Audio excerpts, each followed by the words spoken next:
ñëw Dakar parce que fa la ñu ne Ziguinchor la juge bi dafa ragal ñu ñëw ba capitale Dakar. da leen a jege ñu ne. le même juge dit la même chose ba pare mu ordonné pour ñu jox ko mais boo ko exécuté wul la laa ci man.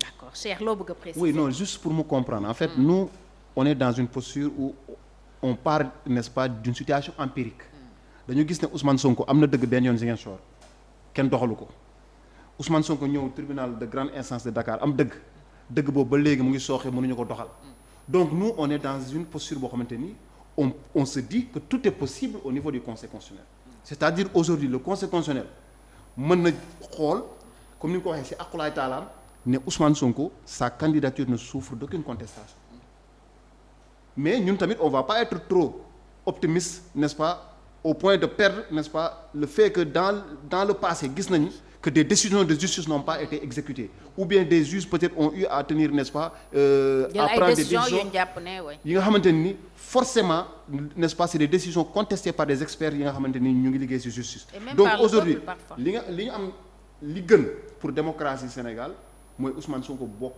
ci élection présidentielle li gën ci réew mi mooy Ousmane Sonko bokk élection présidentielle c'est justice parce que c'est la justice qui a décidé léegi nag la justice man awma pouvoir yow amoo pouvoir donc comme dañuy dem jox koo xamante ni ñun xamuñu lan lay décider parce que on n'est pas quand même dans le secret des dieux on sait pas qu'est-ce qu'il va faire peut-être qu'il va dire comme il avait dit au président Macky Sall quand il a voulu diminuer son mandat qu'il pouvait pas le faire. Surtout que alerté nañ ñu ne dossier bu incomplet. Quand le président Abdoulaye Wade avait demandé à faire une troisième candidature c'est le conseil constitutionnel qui lui a donné l'autorisation. En 2012. Donc on a des antécédents. On a quand même des situations nga xamante ni jàll na fii nii l'expérience. voudrait que tax ñu am xel ñaar. ñun mën nañu sikki sàkk.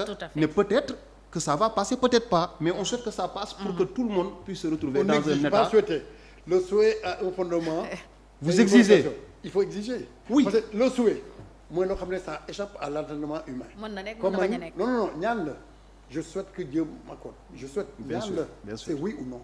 L'exigence su ma nee j'exige nga jox ma sa lunette yi amul beneen choix jox ma ou rien. Oui mais est-ce qu'on peut est-ce que nous est-ce que mën ngeen exiger ci nous avons le pouvoir faut am possibilité de demander am nga possibilité exiger. C'est un jeu de mots rek. Là où tu demandes ça dépend de l'individu. fi nga nekk may ma naan. j'exige nga may ma naan ñaar yëpp mën nga ko. ça veut dire que léegi moom mooy apprécier rek. waaw d'accord mais am nga fi nga am possibilité pour ñaan. am nga possibilité pour exiger parce que entre la demande et l'exigence il n'y a qu'un petit pont boo xam ne facilement mën nga ko def. d'accord mais entre l'exigence peut-être ak foqati wala xeex aussi. exigence xam nga lan la koo gis mu exiger daf ko teg ci yoon. c'est-à-dire que mooy loo xam ne waru ki yoon la. mooy loo xam ne tam buñ la ko joxul nga fippu. waaw exigence. non man du ma exiger si loo xam ne moom ma ko dañu wante la vérité. d'accord te su ma waree ni kii daf la jox xaalis pour nga fay ma. dama fi rek di lay demander damay exiger nga restituer ma sama xaalis. parce que maa ko moom. kon léegi conseil constitutionnel. par contre su fekkee ne dama paan ma ne kaay may ma dama may en ce moment loo ma jox baax na comme réponse oui ou non. Bien sûr. Mais on exige quand on sait nettoyer que yaa ko moom fii on est tous d'accord que d'un point de vue de la loi on a raison. Quand tu as raison avec la loi tu exiges. d'accord léegi li ngeen di exiger bu leen ko. la première étape de la résistance commence par les exigences. d'accord léegi li ngeen di exiger bu leen ko conseil constitutionnel joxul. nañu xaar man je suis pas dans la prophétie. pour parler au futur je suis là aujourd'hui ma ne suñu ñu ma ko joxul suñu ma ko joxul c'est demain lii di am demain nga bëgg pour ma wax tey non yàlla may ma loolu lu ngeen nar mais am na lu ngeen non nar aw ma parce doom que boobu yéen xam nañ leen ci organisation ak préparation. yow comprendre loolu de ma ne yàlla may na ma tout mais may ma le doom boo xam ne mën naa ko remplacer y a que Dieu qui peut parler au futur ñun on parle du passé et du présent Dieu moom mooy wax passé présent et futur le futur appartient à la seule volonté divine yàlla rek moo ko kii man tollooguma fi ma mën a wax pour ce qui va se passer. Mais vous avez dit que vous aurez un candidat gagnant. kooku c'est on a un candidat gagnant pas on a un candidat gagnant ma ne ñun ñoo yore le candidat gagnant. mais da ngeen a bëri candidat. on a le candidat gagnant. yow ñaata yoon laa la wax fii que ñun de ma ne la encore ñun demuñu élection comme les autres nga xam ne ñoom kii ma ne ñun on part et que ñun fan la ñu toll ñu ngi commencé xalaat affaire gestion moom laa wax fii non ñun foofu la ñu toll. man de wax nga ma à partir du 25 ma ne la le 25 appareil heure ma ne la le 25 appareil heure doo ma jot parce que lan la ci beneen dimension la ñu commencé déjà di kii bi. mais projeté wu nga quand même ça c'est une projection. yow comprendre donc le 25 certitude la. kii lu muy wax noonu qu'est-ce que vous allez faire c'est pas la certitude man li may wax c'est la certitude not bokkul. ok j'affirme c'est-à-dire que je n'ai pas à mettre le verbe au conditionnel. looy affirmer c'est tout lu ñuy dund la. xam nga moom lan la en réalité au moment où nous parlons ñun ñoo nekk di gouverner en jouant sur la sémantique c'est-à-dire que pas être au palais mais ñun ñoo nekk di gouverner. et comment. c'est-à-dire que nous avons la masse critique. oui.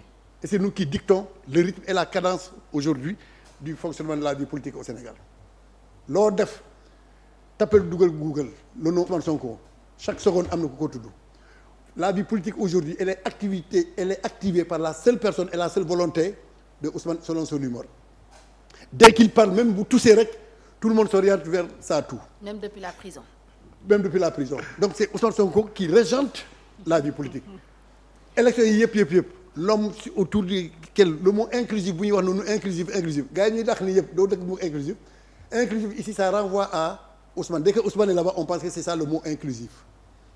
Ça aussi c'est une réalité am na loo xam ne yàlla ma ko fi samp c'est-à-dire nga defee man naa fi nekk di douter dépassé na loolu je te dis que le 25 à pareille heure ñun ci beneen schéma la ñuy nekk. Pourquoi? Parce que le 3 avril on aura un discours à prononcer. Macky Sall a tenu avec ses discours le 3 avril ñun ñooy def le discours veille indépendance. Ousmane Sonko moo koy def. mais bu ko defee kan moo ko def donc heure boobu laal moo tax ma ne la heure bii mën na ma jot parce que damay nekk ci comité de rédaction bi am na fi ma jaar ak moom ba nga xam ne on ne peut pas préparer ces grands dossiers là en dehors de moi c'est pas possible donc moo tax ma ne la heure bii doo ma mën a jot. kon commencé nga xalaat ci discours Ousmane Sonko. pas du tout pour le moment man étape par étape pour le moment am na fi ma toll mais je t'ai bien dit ma ne la le 25 à pareille heure yow yaay joué. ma ne la le 25 à pareille heure. du ma la jot tey est-ce que c'est le 25. non ma ne la le 25 à pareille heure yow nga bëgg a tey. Il y a le futur boo xam ne moom la tubaab di wax le futur péripraxile c'est un futur qui est proche du conditionnel c'est-à-dire que yaa ngi wax en termes de projection en termes de vœux moi je suis dans la certitude mooy le futur considéré comme le président par exemple comme yow nii par exemple di au lieu de dire que je rentrerai chez moi ma ne je rentre xam nga boo nee ne je rentre est-ce que le verbe est au futur dooy dëggaay di moi je rentre chez moi et pourtant demagul comme demagoo da nga waroon wax je rentrerai chez moi mais fii même man nii suñu paree léegi te ma ne bokk je rentre chez moi. Oui. C'est un verbe au présent de l'indicatif. Je rentrerai chez moi, c'est le futur de l'indicatif. Mais su la wër ni yaa ngi ñibbi tolloo fi nga wax je rentrerai c'est-à-dire keneen ki je rentrerai on suppose que bu amee passe dina dem. ou bien yeneen condition buy taw ou et cetera. mais ku la ne je rentre c'est qu'il est sûr que il est déjà dans l'action. Moi je ne parle pas de ce futur projeté, mais je parle de ce futur qui est ramené au présent de l'indicatif et qui signifie la certitude absolue.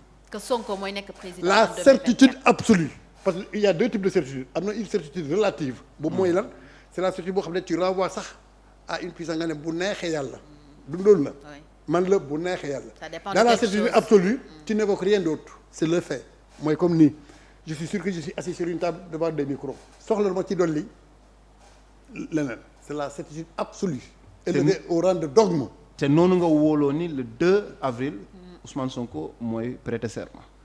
Non, je te dis que le 3 c'est le discours mooy gën a am solo. ok ay serment yooyu man ma ko fekkee ko journaliste yi ñooy dem.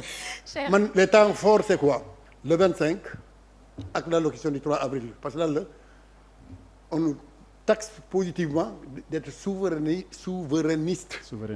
Or on doit fêter l'indépendance. Quel type de discours ñu war a prononcer le 3 avril en conformité ak notre nationalisme ak notre patriotisme discours de rupture la boobu moo gën a métti comme ABC serment c'est simple je jure devant nanga c'est une formule toute faite dañ la koy liirloo mais le discours du 3 avril il sera déterminant parce que c'est lui qui va déjà annoncer tout ce qui doit venir après bokkul ce sera le discours de rupture pourquoi parce que c'est en fait une indépendance ñun conception bu ñu am indépendance avec la mafia coloniale qui est encore présente ban discours la ñu mën a am discours boobu mooy nekk la plus grande rédaction les gens n'y pensent pas mais man voilà nous sommes à des années-lumière d'avance par rapport aux gens man foofu laa toll pour le moment même quand je suis avec Ousmane ma ne ko le 3 avril le discours du 3 avril le lendemain c'est le 4 avril. kon yaa ngi ciy waxtaan ak moom. ci discours 3 avril. mais doo xaar ba le 3 avril pour waxtaan yeneen affaire yi ça s'appelle l'improvisation. Oui. L'improvisation mooy indi. ay rëq-rëq quand même nous on est rationnel. Le programme c'est un ensemble c'est un tout amul loo xam ne da ngay naan su ma jëlee pouvoir ma commencé ci réfléchir on a réfléchi sur tout les questions de monnaie tout ça l'agriculture tout ça c'est des réflexions qui ont été faites c'est pas pour rien qu'on parle du projet. D'accord. Même maire yi projet bi ñëpp projet la ñuy wax on parle du projet donc un projet c'est en amont qu'on règle ça. D'accord kon Ousmane Sonko commencé na bind discours 3 avril 2020. du Ousmane Sonko moo am pour bind. pourquoi nga commencé na ci xalaat. non xalaat bi yow comprendre loo le 3 avril lan lay révéler dafay révéler simplement un résumé du projet. yoon bi mun na awal Sénégal sur la base n'est-ce pas duquel est-ce qu'on prend il a été élu Sénégalais dañ ko tànn ci à partir d'un certain nombre d'idées bu mu émettre yooyu simplement ngay def un petit résumé pour projeter ko ci discours ba nga xam ne ku nekk déjà ci discours bi day xam ne c'est un discours annonciateur d'un certain nombre de ruptures et de changements c'est tout. d'accord léegi fi ñu toll nii balaa le 3 avril lan mooy prochaine étape pour seen combat. Prochaine étape moom la ñuy wax on est dans des processus kii la ñu nekk électoral moom laa la wax c'est une chaîne et cette chaîne ne prendra fin qu'à la proclamation définitive des résultats des résultats des élections foofu la processus bi di jeexee ba ci vote bi yëpp ça continue ba ci recours yëpp maintenant quand le conseil va venir pour lire définitivement pour dire que qui est président foofu la processus bi di jeexee processus bi foofu lay jëlee fin jeex na lépp luy élection mais fii vous semblez avoir les cartes en main parce que tey vous semblez c'est pas une certitude c'est une impression voilà il faut non d'accord mais man bàyyi ma wax loolu yow bu la neexee yow nga pour lan yow nga war ko wax mel ni bokkoo Sénégal mais bàyyi ma wax rek non lu ñuy dund ñun ñëpp du ma seetaan il faut que je t'aide dama lay aider je te rends service munoo ma tere rendre le service munoo ma tere ma rendre le service yow mun nga juum mais man su ma gisee lu baax pour yow dama lay aider xëcc sa loxo ba côté bi. est-ce que kon yéen on a dépassé les impressions on est dans la certitude mais man bàyyi ma yem ci ay impressions yow nga. waaw mais impression mënul mari yow ak certitude conflit lay indi. waaw léegi d'accord bàyyi ma poser. conflit lay indi. dëpp nañu carte gi maître Ciré Clédor Ly ñu ne dafa feebaroon mais les choses en tout cas ni mu mujjee demee mooy Ousmane Sonko ba tey dafay maintenir suspense bi moom la ñuy mujjee contrôler son dossier le 5 janvier bu conseil. kan moo la ne moom la ñuy mujjee contrôler. loolu la ñu wax. yow loolu la ñuy wax dafa bëri trop kan pour ma mën a xam kan moo ko wax loolu la ñuy wax c'est impersonnel man su ma xam ne ki may waxal aussi c'est difficile Abdou Sané non